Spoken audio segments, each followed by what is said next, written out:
Hello friends, welcome to my channel Thiyazhi Aari work. இன்றைக்கி நம்ம என்ன பார்க்க போகிறோம் அப்படின்னா எம்போஸ்டு ஃப்ளவர் ஃபில்லிங் ஸ்டிச் தான் நம்ம இன்றைக்கி பார்க்க போகிறோம். ஸோ ஃபர்ஸ்ட் பார்த்தீங்க அப்படின்னு சொன்னால் நான் ஆல்ரெடி ஒரு ஃப்ளவரை வரைஞ்சி வச்சுட்டேன். ஸோ இப்போ இதில் நம்ம என்ன பண்ணணும் அப்படின்னா எம்போஸ்டு ரோப்பை நம்ம இந்த ரவுண்ட் பண்ணியிருக்கேன் இல்லையா, ஸோ இந்த ரவுண்டை சுற்றி தான் நான் வந்து எம்போஸ்டு ரோப்பை ஃபிக்ஸ் பண்ண போகிறேன். ஸோ ஃபஸ்ட் நான் என்ன பண்ணுறேன் அப்படின்னா நான் இந்த பிக்சரை வரைஞ்சிட்டு இப்போ இதுக்கு தேவையான அளவுக்கு நான் ஆல்ரெடி மெஷர் பண்ணி வச்சுட்டேன். அந்த எம்போஸ்டு ரோப்பை நான் வந்து இப்போ கட் பண்ணி உங்கள்கிட்ட காட்டுறேன். ஸோ இந்த எம்போஸ்டு ரோப்பை தான் வந்து நான் கட் பண்ணி எடுத்திருக்கேன். ஸோ இப்போ இதை ஃபஸ்ட்டு நம்ம என்ன பண்ணலாம் அப்படின்னா இந்த இடத்த சுற்றி நம்ம ஸ்டிச் பண்ணுறதுக்கு முன்னாடி இப்போ இதோட இந்த எட்ஜஸ் இருக்குது இல்லையா, ஸோ இந்த எட்ஜஸ் வந்து பிஞ்சு போயிருக்கு, அதாவது த்ரெட்ஸ் வந்து கொஞ்சம் வந்து வெளியே அப்படி தெரியுது. ஸோ நம்ம என்ன பண்ணலாம் அப்படின்னா கொஞ்சமாக கையில் க்ளூ எடுத்துக்கலாம். இது என்ன க்ளூ அப்படின்னா இது வந்து ஃபேப்ரிக் க்ளூ. ஸோ இந்த க்ளூ வந்து லைட்டாக நான் எடுத்துகிட்டு சும்மா லைட்டாக தான் எடுக்கணும். எடுத்துகிட்டு இந்த எட்ஜஸில் லைட்டாக தேய்ச்சி விட்டுக்கிட்டோம் அப்படின்னா ரொம்ப தேய்க்கக்கூடாது, லைட்டாக தான் தேய்க்கணும். ஸோ அப்படி தேய்க்கிறதுனால அது மொத்தம் ஒன்றா சேர்ந்துடும், நமக்கு சீக்கிரமாகவும் ட்ரை ஆகிடும். நம்ம அதிகமாக யூஸ் பண்ணக்கூடாது, லைட்டாக சும்மா அந்த மொத்தமாக சேர்ந்த மாதிரி. இதோ பார்த்தீங்களா. ஸோ இந்த மாதிரி நம்ம 2 எட்ஜஸையும் கம் வச்சு கொஞ்சம் லைட்டாக பண்ணிக்கிட்டோம் அப்படின்னா நமக்கு வந்து அந்த சைடில் வந்து பிரிஞ்சு வராது. ஸோ இப்போ இதை சுற்றி கம் வச்சுட்டு இதை வச்சு நம்ம வந்து சுற்றி ஸ்டிச் பண்ண போகிறோம். ஸோ இப்போ நான் அதை ஒட்டிட்டு இதை சுற்றி நான் வந்து ஜிக்ஸாக் ஸ்டிச் பண்ண போகிறோம். ஜிக்ஸாக் ஸ்டிச் பண்ணுறது எப்படின்னு தெரியல அப்படின்னா ஆல்ரெடி என்னோடய சேனலில் வீடியோ போட்டிருக்கேன், தெரியாதவங்க டிஸ்கிரிப்ஷனில் லிங்க் இருக்குது, செக் பண்ணி பார்த்துக்கோங்க. அப்படி இல்லைனா மேலே வர ஐக்கானை கிளிக் பண்ணி பார்த்துக்கோங்க. ஸோ இப்போ ஜிக்ஸாக் ஸ்டிச் பண்ணி முடிச்சிட்டோம். க்ளூ நல்லா ட்ரை ஆன பிறகு தான் நம்ம ஜிக்ஸாக் ஸ்டிச் பண்ணணும். ஸோ நான் நல்லா ஸ்ட்ராங்காக இருக்கணும் அப்படிங்கிறதுக்காக நல்லா ஸ்டிச் பண்ணிக்கிட்டேன். இப்போ அடுத்து நம்ம என்ன பண்ண போகிறோம் அப்படின்னா இதை சுற்றி நம்ம அவுட்லைன் ஸ்டிச்சஸான செயின் ஸ்டிச்சை கொடுக்க போகிறோம். ஸோ ஸ்டிச்சஸ் வந்து ரொம்ப குட்டி குட்டியாக போடுங்க, அப்போ தான் ரொம்ப அழகாக இருக்கும். ஸோ இந்த மாதிரி ரொம்ப நெருக்கமாக அழகாக குட்டி குட்டியாக ஃபுல்லாமே நம்ம வந்து செயின் ஸ்டிச்சால் அவுட்லைன் பண்ணிக்கலாம். நம்ம எதுக்கு அவுட்லைன் பண்ணோம் அப்படின்னா அப்போ தான் நமக்கு வந்து அந்த ஷேப் வந்து மாறாமல் கிடைக்கும். நிறைய பேர் வந்து அப்படியே ஒர்க் பண்ணிவிடுவாங்க. அது ஒரு சில நேரத்தில் ஒரு சில பேருக்கு வந்து கிளாத்து சுருங்கும். ஸோ அதனால் டிசைன் வந்து கொஞ்சம் மாறுறதுக்கு வாய்ப்பு இருக்குது. ஸோ அந்த மாதிரி இருக்கக்கூடாது அப்படிங்கிறதுக்காக தான் நான் வந்து ஃபஸ்ட்டே அவுட்லைன் கொடுத்துக்கிறேன். ஸோ இது வந்து பிகினர்ஸ்க்காக அப்படின்றதுனாலையும் ஸோ பிகினர்ஸ்க்கு ஈஸியாக இருக்கணும் அப்படிங்கிறதுக்காக தான் நான் ஃபஸ்ட்டு அவுட்லைன் பண்ணிடுறேன். இப்போ அந்த கார்னர் வரும்போது நான் என்ன பண்ணுறேன் பார்த்தீங்களா, பக்கத்துலேயே ஒரு குட்டி ஸ்டிச் பண்ணி ரிவர்ஸ் வந்துடுறேன். ஸோ அப்போ தான் அந்த இடம் நமக்கு வந்து ஷார்ப்பாக கிடைக்கும். ஸோ அதே மாதிரி குட்டி ஸ்டிச் பண்ணி திருப்பும் பொழுது அந்த இடம் நமக்கு ஷார்ப்பாக கிடைக்கும். இந்த மாதிரி கர்வ் டிசைன்லலாம் வந்து ஆல்ரெடி நம்ம ப்ராக்டிஸ் பண்ணியிருந்தோம் அப்படின்னா நமக்கு இதெல்லாம் கொஞ்சம் ஈஸியாக இருந்திருக்கும். ஸோ பிகினர்ஸ் வந்து நான் யூடியூப் பார்த்து தான் கற்றுக்கிறேன் அப்படின்றவங்க கொஞ்சம் நல்லா ப்ராக்டிஸ் பண்ணியிருந்தீங்க அப்படின்னா கண்டிப்பாக வரும். அப்படி தெரியல அப்படின்னா நான் ஆல்ரெடி ஷேப்ஸில் எப்படி ஒர்க் பண்ணணும் அப்படிங்கிற வீடியோ போஸ்ட் பண்ணியிருக்கேன். ஸோ என்னோடய சேனலில் செக் பண்ணி பார்த்துக்கோங்க. செயின் ஸ்டிச் வீடியோவில் நான் ஷேப்ஸ் பற்றி கொடுத்துருப்பேன். ஸோ தேவைப்படுறவங்க செக் பண்ணிக்கோங்க, இல்லைனா நான் கீழே டிஸ்கிரிப்ஷனில் லிங்க் கொடுக்குறேன், தேவைப்படுறவங்க செக் பண்ணி பார்த்துக்கோங்க. ஸோ இது போலவே நம்ம ஃபுல்லாத்தையும் ஃபினிஷ் பண்ணிவிட்டு ஃபைனலாக பார்க்கலாம். இப்போ ஃபைனலுக்கு வந்துட்டோம். இப்போ ஃபைனலாக நான் நாட் பண்ணி முடிச்சுக்கிறேன். ஸோ இப்போ அவுட்லைன் பண்ணிட்டோம். உள்ளேயும் நான் வந்து செயின் ஸ்டிச் கொடுத்துட்டேன். ஸோ இப்போ இந்த ரெண்டுத்துக்கும் நடுவில் இருக்க இந்த எம்போஸ்டு ரோப்பு மறையிற அளவுக்கு தான் நம்மளோட ஸ்டிச்சஸ் இருக்கணும். நான் என்ன பண்ணுறேன் அப்படின்னா இந்த எம்போஸ்டு ரோப் இருக்கு இல்லையா, ஸோ இந்த எம்போஸ்டு ரோப்பில் கீழேருந்து த்ரெட் எடுத்து மேலே போயிட்டு ஒரு ஸ்டிச் பண்ணிவிட்டு நான் ஆல்ரெடி உள்ளே பண்ணியிருக்க ஸ்டிச்சுக்கு வெளியே போய் ஒரு ஸ்டிச் பண்ணிவிட்டு அவுட்லைனுக்கு உள்ளே ஒரு ஸ்டிச் வெளியே ஒரு ஸ்டிச், திரும்ப அகெயின் போகும்பொழுது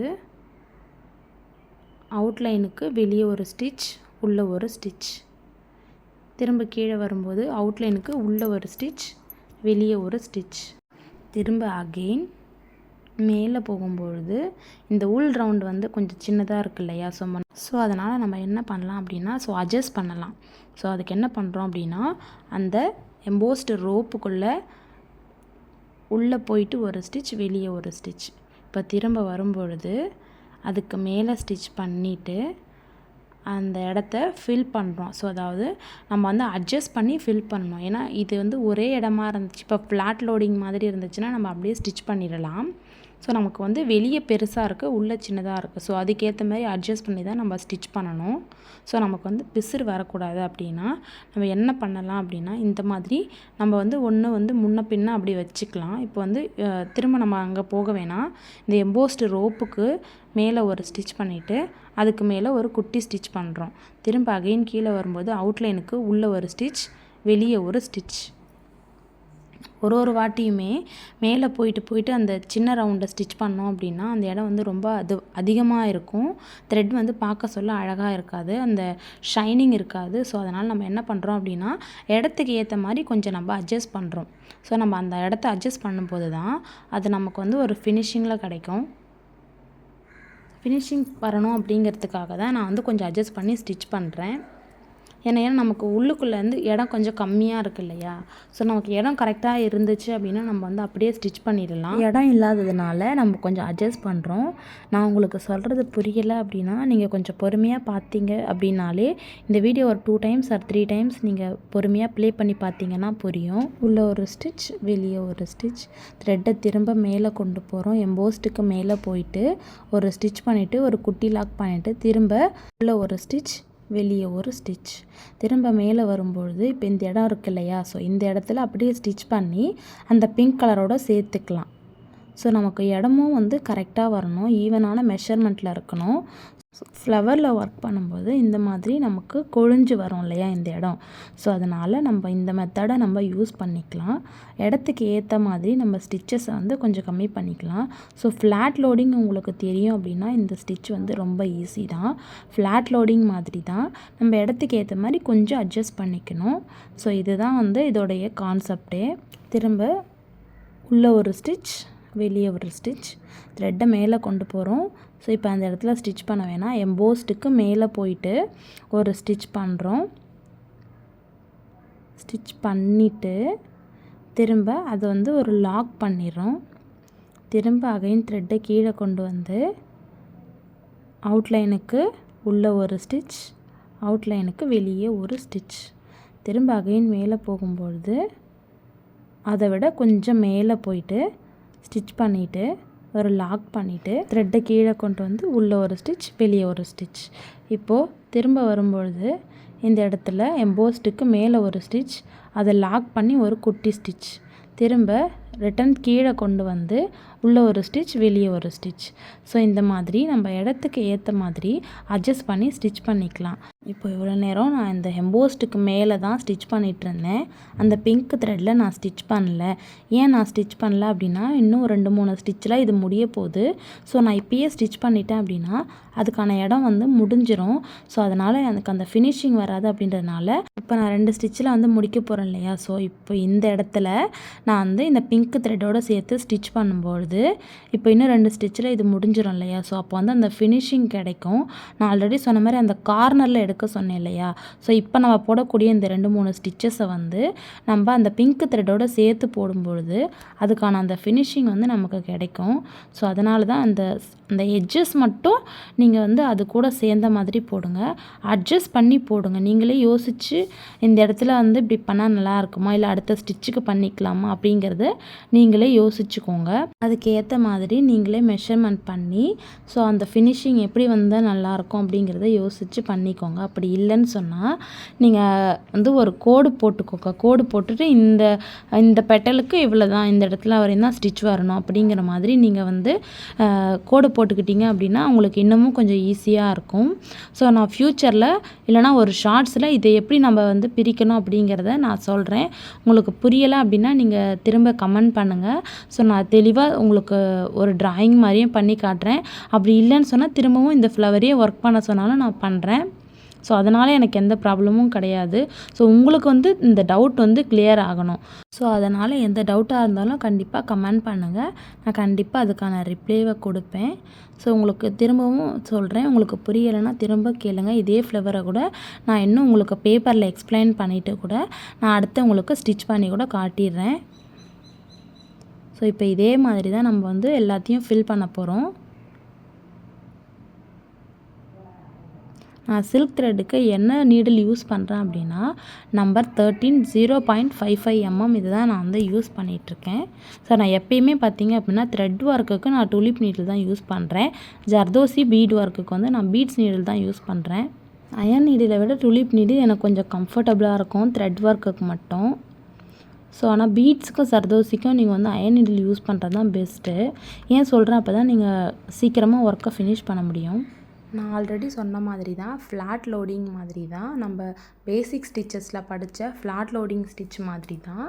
ஸோ எம்போஸ்டாக பண்ணும்பொழுது அதில் என்ன பண்ணணும் அப்படின்னா பிசுறு வரக்கூடாது. ஏன்னா நம்ம இப்போ அட்வான்ஸ் லெவல் வந்துட்டோம். ஏன்னா நீங்கள் இப்போ இந்த எம்போஸ்டு ஒர்க் பண்ணுறீங்க அப்படின்னாலே இது கண்டிப்பாக அட்வான்ஸ் லெவல் தான்.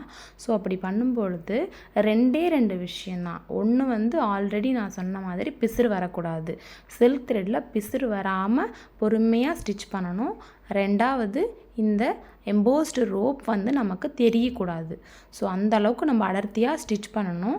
நம்மளோட மெஷர்மெண்ட்ஸ் ரொம்ப ரொம்ப ரொம்ப முக்கியம். ஸோ மெஷர்மெண்ட்ஸ்க்கு ஏற்ற மாதிரி தான் நம்ம வந்து ஸ்டிச் பண்ணணும். ஸோ மெஷர்மெண்ட்ஸ் இல்லாமல் ஆரி ஒர்க் கிடையாது. ஸோ அப்போ தான் நம்ம பண்ணக்கூடிய ஒர்க் வந்து பார்க்க சொல்ல ரொம்ப அழகாக இருக்கும், ஒரு நீட் ஃபினிஷிங் கிடைக்கும். ஸோ அதனால் மெஷர்மெண்ட்ஸ் வந்து ரொம்பவே முக்கியமானது. ஸோ நம்ம எந்த ஒரு விஷயத்துலையும் ட்ரேசிங் இருக்கணும், மெஷர்மெண்ட்ஸ் இருக்கணும். இந்த 2 விஷயத்தை நீங்கள் கீப்பப் பண்ணாலே கண்டிப்பாக உங்களால் நல்ல ஒரு ஆரி டிசைனராக வர முடியும். ஸோ கண்டிப்பாக அதுக்கான எஃபர்ட்டை நீங்கள் போடுங்க. உங்கள் கூட நான் இருக்கேன். உங்களுக்கு எந்த டவுட்ஸாக இருந்தாலும் கண்டிப்பாக நீங்கள் கமெண்ட் பண்ணுங்கள். அதுக்கான வீடியோஸ், அதுக்கான சொல்யூஷனை கண்டிப்பாக நான் உங்களுக்கு கொடுப்பேன். எந்த ஒரு விஷயத்தையும் பிடிச்சு பண்ணுங்கள். அது மேலே வந்து ரொம்ப ஈடுபாடோட ஒரு டெடிக்கேட்டடாக பண்ணுங்கள். ஸோ விடாமுயற்சியோடு இருங்க. விடாமுயற்சி மட்டுமே விஸ்வரூப வெற்றி. முயலும் வெல்லும் ஆமையும் வெல்லும், முயலாமை மட்டுமே தோற்கும். அதுபோல் முயற்சி செஞ்சுக்கிட்டே இருங்க. வராது 10 வாட்டி வராமல் போட்டுமே 11வது வாட்டி கண்டிப்பாக வரும்.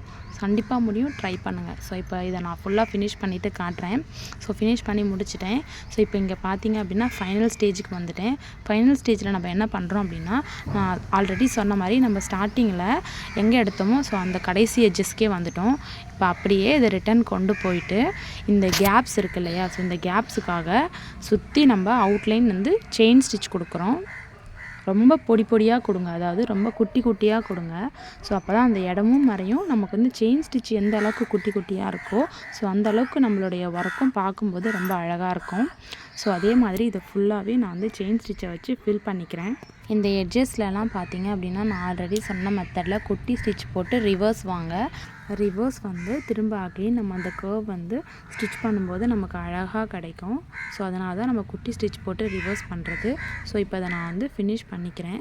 இப்போ ஃபைனலாக பார்த்தீங்க அப்படின்னு சொன்னால், இப்போ நான் நாட் பண்ணும்போது என்ன பண்ணுறேன் அப்படின்னா, இதோட இன்னர் சைடில் வச்சு நம்ம இதை நாட் பண்ணி முடிச்சுக்கலாம்.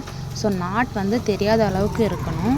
ஸோ அதனால் நாட் வந்து கொஞ்சம் ஃபினிஷிங்காக இருக்கணும். அப்படிங்கிறதுனால நான் நல்லா ஒரு ஸ்டிச் பண்ணி த்ரெட்டை வந்து வெளியே எடுத்துக்கிறேன். த்ரெட்டை வெளியே எடுத்துகிட்டு இப்போ நம்ம ஆல்ரெடி ஸ்டிச் பண்ணோம் இல்லையா, ஸோ அதோடைய இன்னர் சைட்லேருந்து ஒரு த்ரெட்டை நான் வெளியே எடுத்துக்கிறேன். எடுத்துகிட்டு நம்ம ஆல்ரெடி ஸ்டிச் பண்ணால் அந்த த்ரெட்டை பிடிச்சிக்கிட்டோம் அப்படின்னா நமக்கு நாட் வந்து ஃபினிஷிங்காக வந்துடுச்சு.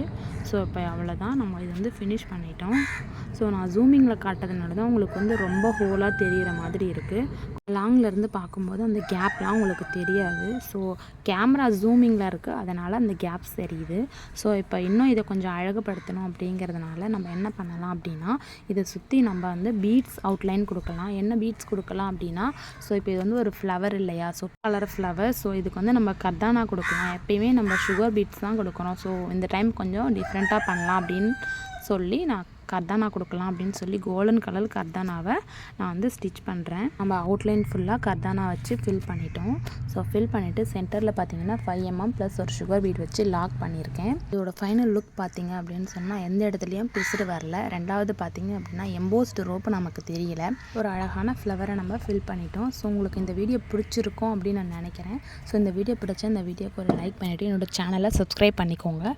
ஸோ அப்போ தான் நான் அடிக்கடி போடக்கூடிய வீடியோஸ் உங்களுக்கு நோட்டிஃபிகேஷனில் வரும். Thanks for watching.